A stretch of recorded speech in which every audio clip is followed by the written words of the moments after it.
Hello बच्चों, नमस्कार। मेरा नाम है विनय और आप देखना शुरू कर चुके हैं विनय की पाठशाला। आज हम लोग इस वीडियो में राष्ट्रीय आय एवं योग्यता आधारित छात्रवृत्ति परीक्षा 2023 जिसके कि फॉर्म अभी भरे गए हैं और इसकी परीक्षा जो है वो 6 नवंबर 2022 को अगले महीने होने वाली है। तो उसके बारे में जान लेते हैं कि उसका पाठ्यक्रम क्या है, उसमें किस तरीके के प्रश्न पूछे जाएंगे। ठीक है, बट उसके पहले हम लोग ये जान लेते हैं कि इसमें कौन कौन से बच्चे फार्म भर सकते हैं। तो इसमें वही छात्र फार्म भर सकते हैं जिन्होंने कक्षा 7 की परीक्षा में 55% या उससे अधिक अंक प्राप्त किए हों, और इसमें अनुसूचित जाति तथा अनुसूचित जनजाति के छात्रों को 5% की छूट मिलती है। साथ ही साथ जो इनके अभिभावक हैं यानी माता पिता, उनकी वार्षिक आय 3,50,000 से अधिक नहीं होनी चाहिए। ठीक है, तो अब हम लोग जान लेते हैं इसके पाठ्यक्रम के बारे में। तो बच्चों, इसमें पूरा प्रश्न पत्र जो है वो 2 भागों में बटा होता है। पहला है सामान्य मानसिक योग्यता परीक्षा, यानी कि रीजनिंग टाइप का इसमें आता है। बहुत आसान प्रश्न होते हैं और सामान्य दिमाग लगा के प्रयोग करके उनको हम लोग हल कर सकते हैं। ये 90 प्रश्न होते हैं और 90 नंबर के ही होते हैं, यानी कि प्रत्येक प्रश्न 1 अंक का होता है। सभी प्रश्न अनिवार्य होते हैं, कोई भी प्रश्न ऐसा नहीं है जिसको छोड़ना है। समय होता है 1.5 घंटे, यानी 90 मिनट में ये सारे 90 प्रश्न जो हमको हैं हल करने होते हैं। उसके बाद दूसरा भाग उसका होता है शैक्षिक अभिरुचि परीक्षा। इसमें जो है आपका इतिहास, भूगोल, विज्ञान, गणित, अंग्रेजी, इनसे संबंधित प्रश्न पूछे जाते हैं। इसमें भी पूर्णांक 90 नंबर का होता है। सभी प्रश्न अनिवार्य होते हैं। एक प्रश्न 1 अंक का होता है और इसमें भी समय होता है हमारा 1.5 घंटे। ठीक है, तो दोनों में हमें पास होना होता है और उसके बाद फिर मेरिट बनती है और उसके आधार पर सिलेक्शन होता है। उम्मीद करते हैं आप लोग प्रश्न पत्र की संरचना को समझ गए होंगे। तो बच्चों, अब हम लोग इस राष्ट्रीय आय एवं योग्यता आधारित परीक्षा में जो प्रश्न पूछे जाएंगे उसमें खंड 1 सामान्य मानसिक योग्यता परीक्षा में जो प्रश्न पूछे जाएंगे वो हम लोग कुछ प्रश्न इस वीडियो में देखने जा रहे हैं। ठीक है, बहुत अच्छे से समझेंगे हम लोग। तो निर्देश भी उसमें ऊपर लिखा होता है कि निम्न प्रश्नों में 3 पद किसी न किसी रूप में एक से हैं और एक पद अन्य तीनों से भिन्न है। भिन्न पद की विकल्प संख्या को उत्तर पत्र के संगत प्रश्न के सामने लिखिए। तो देखो, ये प्रश्न इस तरीके से होंगे कि इसमें 4 विकल्प दिए जाएंगे। उसमें से 3 विकल्प एक जैसे होंगे किसी ना किसी रूप में, या मान लो कोई तीनों संख्याएं सम होंगी, चौथी विषम होगी, या तीनों संख्याएं किसी संख्या से विभाज्य होंगी, बाकी चौथी नहीं होगी, उसी को हमें पता करना है। या फिर तीनों संख्याओं में कोई ना कोई संबंध होगा जो संबंध चौथी संख्या में नहीं होगा। ठीक है, तो कुछ प्रश्न हमने लिखे हैं, उनके माध्यम से आप लोग बहुत अच्छी तरीके से समझोगे। ठीक है, तो पहला प्रश्न यहाँ पे है कि 4 विकल्प दिए गए 14,9, 60,6, 37,30, 53,23। ये प्रश्न पिछली परीक्षा में भी पूछा गया था। अब देखो, इसमें कौन सा पद भिन्न है, हम लोगों को दिमाग लगाना है। ना सम विषम वाला कुछ समझ में आ रहा है, भाग भी नहीं जा रहा है। 6, 52, 60 इसमें तो चला गया, बाकी में नहीं गया। ठीक है, तो अब एक चीज़ देखो, यहाँ पे 4 और 1 अगर जोड़ दो तो 5 आएगा, और 4 में 1 में गुणा कर दो तो 4 एकम 4, और इन दोनों को जोड़ दो तो ये संख्या आ रही है। वही यहाँ पे देखो, 6 का 0 में जोड़ेंगे तो आएगा 6, 6 का 0 में गुणा करेंगे तो आएगा 0, क्योंकि 0 का गुणा हो जाएगा। अब इन दोनों को अगर जोड़ देंगे तो 6 0 6 आ गया ये। ठीक है, कुछ ना कुछ रिलेशन समझ में आ रहा है। यहाँ पे देखो 5 और 3 इनको जोड़ देंगे आएगा 8, 5 और 3 का गुणा कर देंगे, 5 3 15, और 15 और 8 को अगर जोड़ देंगे तो ये 23 आ रहा। यहाँ पे देखो 7 और 3 को जोड़ देंगे आएगा 10, 7 और 3 का गुणा कर देंगे 7 3 21, 21 और 10 जोड़ देंगे कितना आएगा 31, जबकि यहाँ पे है 30। इसका मतलब यही संख्या जो है बाकी तीनों संख्याओं से अलग है, तो यही विकल्प मेरा सही होगा और इसी को हम आंसर शीट पे लिख देंगे, पहले का तीसरा विकल्प। ठीक, दूसरे प्रश्न को देखते हैं। इसमें है 133, 182, 234, 147। अब ये एक संख्या दी गई है, सम विषम वाला भी कुछ नहीं समझ में आ रहा। 2 विषम है 2 सम है, तो ये वाला फॉर्मूला नहीं लगेगा। अब ये देख लेते हैं कि किसी संख्या का भाग जा रहा है तीनों में, चौथे में ना जा रहा हो। तो 7 से देके देखते हैं। 7 एकम 7, एक बार गया 6 बचा, 7 निम 63, पूरा चला गया 7 से। यहाँ पे 7 से भाग दे के देखते हैं। 7 दूनी 14, 4 बचा, 7 छंग 42, यहाँ भी पूरा चला गया। यहाँ पे दे के देखते हैं। 7 तिया 21, 2 बचा, 7 तिया 21, 24 नहीं गया पूरा, इसमें भाग नहीं जा रहा पूरा। यहाँ पे दे के देखते हैं। 7 दूनी 14, 7 एकम 7, यहाँ भी पूरा भाग चला गया। तो यहाँ पे देखा आपने कि ये जो विकल्प था 234, इसमें पूरा पूरा 7 का भाग नहीं गया, बाकी तीनों संख्याओं में 7 का भाग ज़्यादा था। इसका मतलब कि ये संख्या बाकी तीनों संख्याओं से भिन्न है और यही हमारा आंसर आ जाएगा। इसी विकल्प संख्या 3 को हम लोग उत्तर पत्रक में भर देंगे। ठीक है, आगे वाले प्रश्न को देखते हैं, इससे भी कुछ समझ में आएगा। पहला विकल्प है 18,126, दूसरा है 17,119, तीसरा है 16,114 और चौथा है 19,133। अब यहाँ पे देखो 18 का भाग दो, पूरा पूरा 126 में जा रहा कि नहीं, पहाड़ा पड़ो 18 का। 18 एकम 18, 18 दूनी 36, 18 तिया 54, 18 चौक 72, 18 पंचे 90, 18 छक्का 108, 18 सत्ते 126, पूरा पूरा चला गया। 17 का देखो 19 में जा रहा पूरा पूरा, 17 पना 85, 17 छक्का 102, 17 सत्ते 119, इसमें भी पूरा पूरा भाग चला गया। 16 का दे के देखो और इसी प्रकार 19 का दे के देखो, तो 19 का तो 19 पना 95, 19 छक्का 114, 19 सत्ते 133, यहाँ भी देखो पूरा पूरा, और वो भी 7 बार जा रहा है। यहाँ भी देखो 7 बार गया, यहाँ भी 7 बार गया, यहाँ भी 7 बार गया, बट यहाँ पे 16 छंग 96, 16 सत्ते 112 और यहाँ पे है 114। इसका मतलब ये वाला विकल्प जो है इसमें पूरा पूरा भाग इसका नहीं जा रहा है, तो ये विकल्प बाकी सभी विकल्पों से डिफरेंट है, भिन्न है, तो यही हमारा आंसर आ जाएगा और इसी विकल्प संख्या को हम लोग उत्तर पत्रक में लिख देंगे। ठीक है, आगे प्रश्न देखो और अच्छे से हम लोग समझेंगे कि ये देखो एक संख्या लिखी है 5,734, एक संख्या 4,266, 7,038, 1,827। यहाँ पे अगर हम लोग गहराई से देखें तो क्या निकल के आएगा कि इन सभी अंकों को हम लोग यहाँ पे जोड़ दें तो 7 5 12, 12 3 15, 15 4 19। यहाँ पे इन सभी को हम लोग जोड़ दें, 4 2 6, 6 दूनी 12, 6 3 18। यहाँ भी तीनों को जोड़ दें, 7 3 10, 10 और 8 18, यहाँ पे भी 18 आ गया। यहाँ पे इन तीनों को जोड़े, 8 और 1 9, 2 11, 11 और 7 18, यहाँ भी 18 आ गया। तो देखो यहाँ तीनों विकल्पों में अगर सभी संख्या के अंकों को हमने जोड़ा तो 18 आया, बट यहाँ पे 19 आया। इसका मतलब ये तीनों सेम है और ये जो पहला विकल्प है वो हमारा डिफरेंट है, तो यही हमारा आंसर आ जाएगा। ठीक है, इसी विकल्प संख्या को 1 को हम लोग उत्तर पत्रक में लिख देंगे। अगला प्रश्न देखो 8 27 64 81। संख्या जैसे ही आपने देखी आपको समझ में आ गया। 8 2 की घात 3 है, 27 3 की घात 3 है, 64 4 की घात 3 है और यहाँ पे देखो 2 की घात 3, 3 की घात 3, 4 की घात 3। यहाँ पे वैसे 81 5 की घात 3 तो है नहीं, 55 25 पंचे 125 होता है और 81 भी किसी की घात 3 नहीं है। 81 9 की घात 2 है, 9 में 81। तो इसका मतलब ये और ये और ये तीनों एक जैसे हैं और चौथा विकल्प जो हमारा 81 था वो इन तीनों से डिफरेंट है, तो इसका मतलब यही हमारा आंसर आ गया और ये चौथा विकल्प ही उत्तर पत्रक में हम लोग इसको चढ़ा देंगे। ठीक है, एक प्रश्न आगे हमने और लिखा है 5116, 6177, 5127 और अंत में 8135।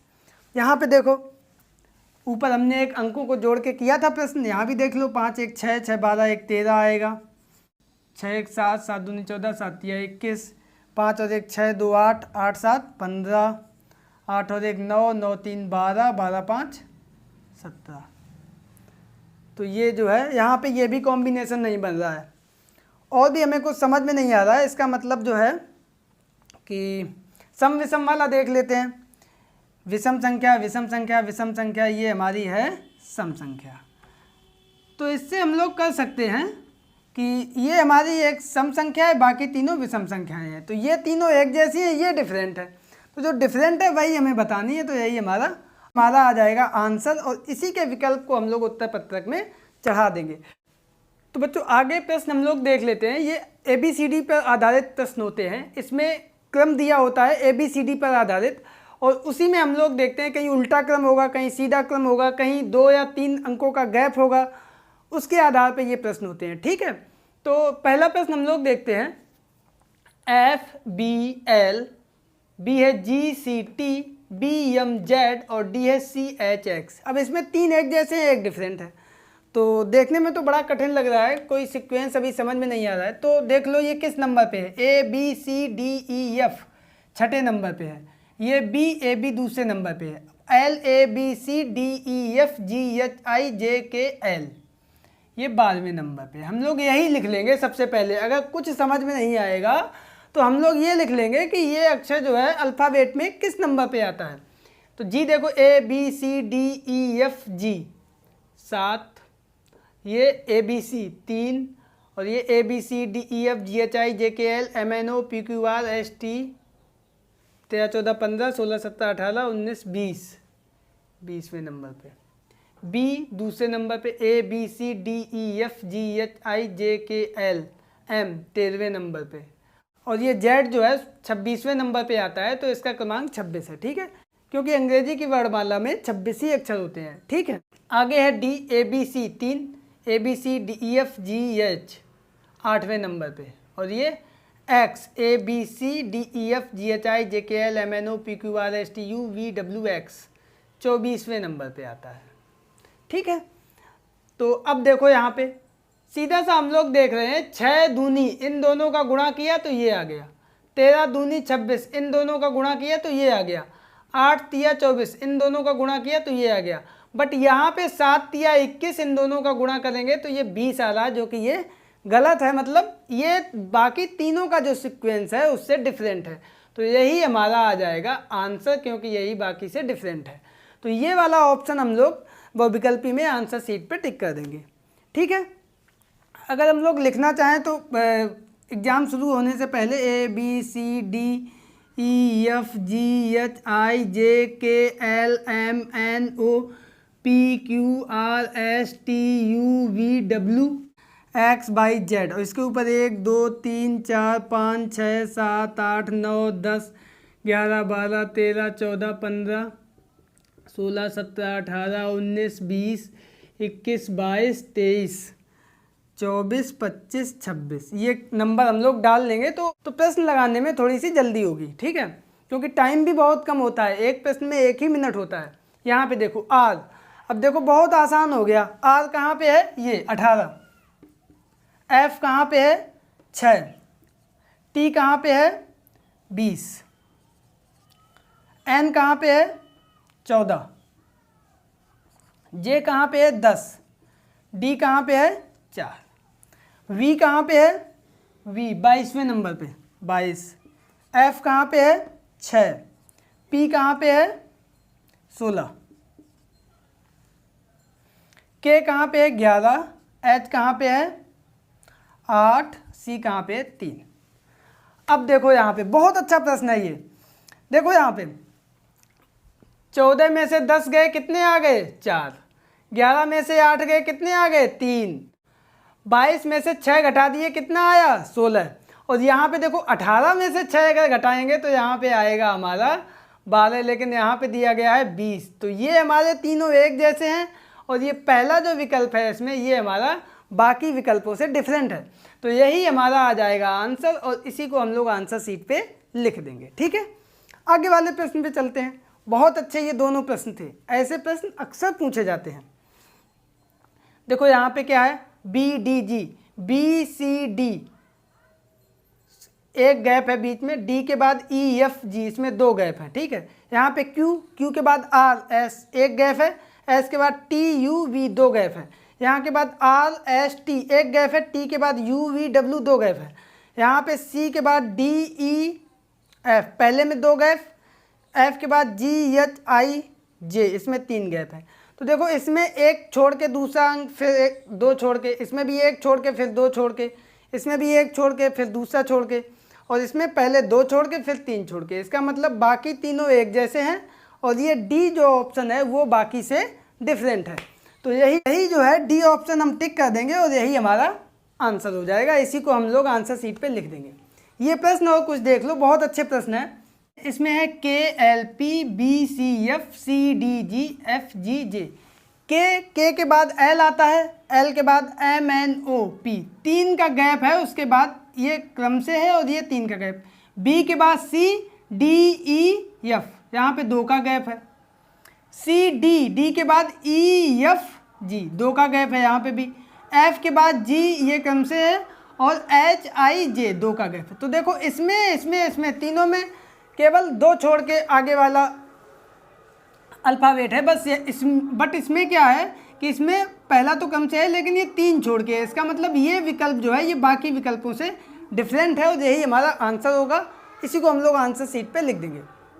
ठीक है, आगे वाला देखते हैं। ये है MNO, तीनों क्रम से हैं। EFG यहाँ भी तीनों क्रम से हैं। STUVW यहाँ पे 2 का गैप है। XYZ ये भी तीनों क्रम से हैं। तो बहुत सिंपल सा था, बहुत आसान प्रश्न हम लोगों ने देख के ही समझ लिया कि ये तीनों क्रम से लिखे हुए हैं और इसमें जो है इसमें तीनों क्रम से नहीं दिए गए हैं। ठीक है, तो यही C ऑप्शन हमारा आंसर होगा। इसी को हम लोग आंसर शीट पे लिख देंगे। आखिरी में एक प्रश्न और हमने यहाँ पे लिखा है, बहुत अच्छा प्रश्न है।